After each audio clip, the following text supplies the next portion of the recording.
तो अब हमारे पास 5x⁻² बराबर है 15x के।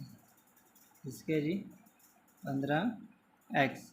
अब बज़रिया तर्ज़ी करना है तो 5x⁻² ये जमा का 15x है तो इस साइड पर आकर किसका हो जाएगा, माइनस का 15x हो जाएगा।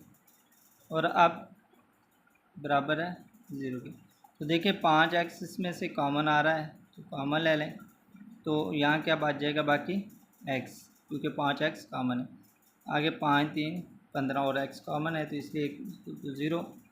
तो 5x को भी =0 लिख लें और x माइनस 3 को भी हम अगर 0 लिख लें तो x बराबर किसके आ जाएगा, 0 के, क्योंकि 5 इधर डिवाइड भी हो जाए तो 0 ही आता है। तो x बराबर -3 है तो किसका आ जाएगा जी, जमा का 3। तो बस हम हल सेट इसका लिख सकते हैं। बस हल सेट